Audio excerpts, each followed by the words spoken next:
بتبدأ الحكاية بأربع بنات صحاب، وهما دايموند ودياجي وأزرا وريدر. وتاني يوم بيتجمعوا كلهم في المطار وبيركبوا الطيارة، وبيستقبلهم الطيار اللي بيكون اسمه جاسبر وبيرحب بهم جدا. وبعدها بيدخل كابينة القيادة عشان يبدأ الرحلة. الطيارة بتطلع والبنات بيقعدوا سوا، وكل واحدة فيهم بتحكي نفسها تعمل ايه أثناء الرحلة. وبعدها بيفضلوا يشربوا ويرقصوا لحد ما بيجي الليل. وبتروح دايموند وبتتكلم مع طيار جاسبر لأنه عجبها. وأثناء ما هما بيتكلموا الطيارة بتدخل جوه عاصفة جامدة، فبيرجع جاسبر لكابينة القيادة. وبمجرد ما بيوصلوا للفيلا البنات بينبهروا من فخامتها وبيكون فيها كل وسائل الترفيه. وبعدها بيروحوا حفلة، وبتكون دياجي عاوزة تشتري ممنوعات، فبتحذرها أزرا وبتقولها إنه ممكن يتقبض عليها. البنات بيكونوا فرحانين ومستمتعين بوقتهم في الحفلة، ولكن بتحس دياجي بالملل لأنها معرفتش تشتري ممنوعات وبتخرج برا الحفلة لوحدها. وبعد شوية وقت البنات بيكتشفوا إن دياجي اختفت، فبيروحوا وراها وبيلاقوها واقفة مع الشباب وبيكونوا عاوزين ياخدوها ويمشوا. لكن واحد من الشباب دول بيرفع عليهم سلاح وبيطلب منهم يدوله كل الفلوس اللي معاهم. فرايدر بتكسر ازازة وبتقف قدامهم وبتواجههم وبتقول لهم انهم مش خايفين منهم. لكن فجأة بيهجم جاسبر على الاتنين الشباب دول وبيضربهم لحد ما بيغمى عليهم. وبعدها بيقول جاسبر للبنات ان الجزيرة دي خطر، فبتسأله دايموند هو انت مين بالظبط؟ فبيقول لها ان هو مجرد طيار بيشتغل عند ابوها. فبتقول له انها مش مصدقاه، لكن بتشكره على اللي عمله معاهم وبتسيبه وتمشي. وبعدها البنات بيرجعوا للفيلا وبيلاقي ان في حد جاب لهم الشنط بتاعتهم من المطار. لكن رايدر بتلاقي شنطتها مليانة ممنوعات، وبتخمن ان شنطتها اتبدلت في المطار. وبتكون رايدر عاوزة تسلم الشنطة للشرطة، لكن صحابها بيقنعوها انهم يشربوا كيس واحد من الممنوعات دي ويتبسطوا بيه. وتاني يوم بيروحوا يصحوا دياجي من النوم لكنهم مش بيلاقوها، وبيلاقوا على الازاز مكتوب لو شنطة الممنوعات مرجعتش دياجي هتموت. وبتخمن دايموند ان العصابة اللي خطفت دياجي هتتصل بيهم في اي لحظة، وبتطلب من أزرا ان هي اللي ترد على الشخص اللي هيتصل وبتكتب لها الكلام اللي هتقوله. وبعد شوية وقت التليفون بيرن فعلا وبترد أزرا وبتقول اللي بيكلمها ان الشنطة اللي عاوزها موجودة معاهم وانهم مش خايفين منه وانهم عندهم خبرة في التعامل مع الاشكال اللي زيه، وان لو صاحبتهم ما رجعتش هيدوروا عليه وهيوصلوا له. وبتقفل السكة في وشه وبتسألها رايدر هي خبت الشنطة فين. فبتاخدهم دايموند وبتروح بيهم على الأوضة السرية جوه الفيلا، وبتكون مخبية شنطة الممنوعات فيها. وبيتصدموا من كمية الأسلحة والأجهزة اللي موجودة في الأوضة. وبعدها بيخرجوا وبيقعدوا على الكافيه، وبيجي ولد صغير بيبيع ورد وبيحطوا قدامهم علبة وبيكون فيها جهاز عليه فيديو لصاحبتهم وهي مع شخص اسمه سبايدر. وبيطلع سبايدر عنكبوت سام وبيحطه على جسم دياجي وبيهددهم انهم لو ما نفذوش كلامه هتموت صاحبتهم. وبيوصف سبايدر للبنات عنوان مكان معين عشان يقابلهم فيه تاني يوم ويسلموه الشنطة، وبعد كده هو يسلمهم دياجي. وبتقرر دايموند انهم يرجعوا على الفيلا عشان يخططوا هيعملوا ايه تاني يوم. وفي الوقت ده بيظهر جاسبر وبيكون بيراقبهم من بعيد. وتاني يوم بيروحوا على مكان التسليم، وهناك دايموند وأزرا بيطلعوا فوق سطح واحد من البيوت اللي في المكان علشان يراقبوا رايدر أثناء تسليم شنطة الممنوعات للعصابة. وبتكون دايموند معاها بندقية علشان تتدخل بسرعة لو حصلت أي حاجة بالغلط. وبيتواصلوا مع رايدر من خلال سماعة صغيرة حاطينها في ودنهم. وبتوصل رايدر للمكان وبتقعد تحت الشجرة، وبتلاقي تليفون تحت الكرسي بيرن، فبترد رايدر على المكالمة وبيكون سبايدر هو اللي بيكلمها. وفي نفس اللحظة بتوصل عربية للمكان بينزل منها 2 من أفراد العصابة وبيكون معاهم دياجي لكنهم بيكونوا مخبين وشها. وبيطلب سبايدر من رايدر تسلم الشنطة لرجالته، وبعدها رجالته هيسيبوا صاحبتها. لكن دايموند بتحس ان في حاجة غلط بتحصل وبتضرب نار على البنت، ووقتها وشها بيبان وبيتضح ان البنت دي مش دياجي صاحبتهم. فبتهرب رايدر بالشنطة بسرعة، لكن رجالة العصابة بيجروا وراها وبيضربوا عليها نار فبتقع منها الشنطة. وبعدها بتلاقي دايموند وأزرا قدامهم بالعربية، فبتركب معاهم وبيمشوا بسرعة من المكان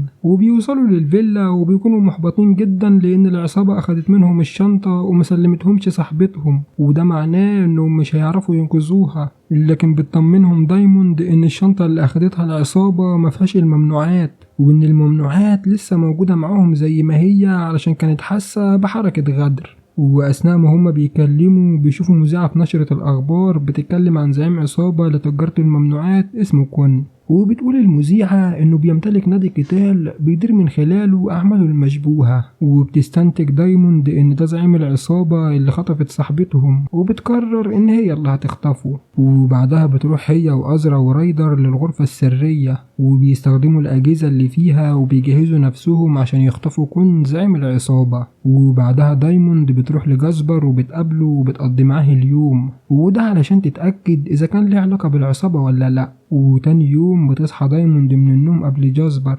وبتتفاجئ انه شايل شنطة رايدر اللي اتبدلت مع شنطة الممنوعات في دولابه. وبترجع دايموند لاصحابها وبتحكي لهم على اللي حصل، وبتقول لهم انهم ما ينفعش يثقوا في جاسبر نهائي. وتاني يوم بتروح دايموند ورايدر لنادي القتال وبتتحدى رايدر واحد من المقاتلين في مباراة على مبلغ كبير. وفي الوقت ده دايموند بتدخل مع كون الأوضة بتاعته وبتكون قدرت تخدعه وبتفهمه انها عاوزة تدخل معاه في علاقة. لكن بعدها بتخرج دايموند من الأوضة وبتفضل تزعق وبتطلب من رايدر إنها تجيب شنطتها من الأوضة علشان يمشوا ويسيبوا المكان. لكن كون بيخرج وراها علشان يعتذر لها عند العربية، وبيظهر إن أزرا كانت متنكرة في هيئة كون وبتقلع القناع اللي هي كانت لابساه وبتركب العربية مع أصحابها وبيمشوا من المكان بسرعة. وبنرجع بالزمن شوية وبنعرف إن الشنطة اللي دخلت بها رايدر لغرفة الملابس كانت أزرا مستخبية جواها. ولما كون دخل الأوضة مع دايموند هجمت عليه وحقنته بمادة مخدرة وحطته في الشنطة. ولما خرجت دايموند من الأوضة دخلت رايدر وأخدت شنطتها اللي كان فيها كون وخرجت ومشت ورا دايموند. وبعدها أزرا خرجت وهي متنكرة في هيئة كون علشان محدش يشك في حاجة. وفي الوقت الحالي دايموند وأصحابها بياخدوا كون وبيكتفوها على الكرسي، وبمجرد ما بيفوق بيسألهم هما مين وعاوزين منه ايه، فبيحكوله على قصة شنطة الممنوعات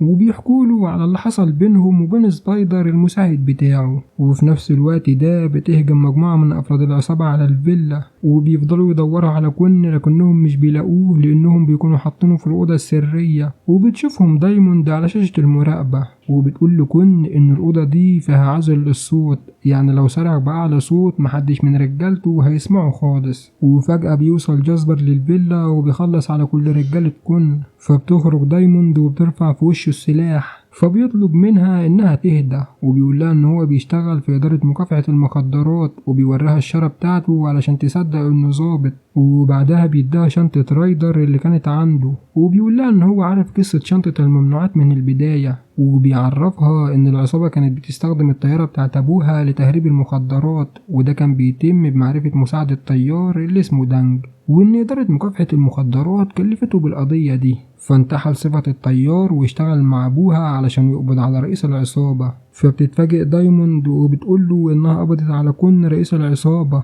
وده علشان تجبر افراد العصابة انهم يفرجوا عن صاحبتها. فبيخاف عليها جاسبر هي وباقي البنات وبيعرفهم انهم ممكن يخسروا حياتهم بسبب اللي عملوه ده. فبتقول له دايموند انهم في خلال 24 ساعة هيقدروا ينقذوا صاحبتهم من العصابة، وبتطلب منه يجي للفيلا تاني يوم الصبح وهي هتكون محضرة له مفاجأة. وبعدها دايموند بتتصل بسبايدر وبتوري له كون وهو متكتف وبتحذره ان لو صاحبتها جرالها اي حاجة هتقتل كون وبتقفل في وشه. وبعدها دايموند بتهدد كون وبتقول له انها هتقطع اعضائه كلها لو ما قالهاش على المكان اللي رجالته مخبين صاحبتها فيه. فبيخاف كون وبيقول لها ان مقر العصابة موجود في جزيرة قريبة. وتاني يوم دايموند واصحابها بياخدوا المركب وبيروحوا على الجزيرة، وفي نفس الوقت ده بيوصل جاسبر للفيلا زي ما دايمون قالت له، وبيلاحظ ان باب الأوضة السرية مفتوح فبيدخلها وبيلاقي كون قدامه، ودايموند بتكون سايباله رسالة وبتعرفه فيها بمكان باقي العصابة. وفي الوقت ده البنات بيوصلوا الجزيرة وبيمشوا وسط الأدغال لحد ما بيوصلوا لمقر العصابة واللي بيكون عبارة عن معسكر كبير. فبيقدروا يتسللوا للمعسكر، وبعدها بيفجروا القنابل دي وبتحصل فوضى كبيرة. وبتقدر رايدر إنها توصل للمكان اللي في دياجي صاحبتهم وبتقتل الحارس وبتاخد منه المفاتيح، وبعدها بيتحركوا كلهم عشان يركبوا العربية ويهربوا بيها. لكن بيظهر سبايدر وبيضرب دايموند بالنار، فأزرا بتحذرها وبتاخد الرصاصة في كتفها، وبتفتح رايدر النار على سبايدر،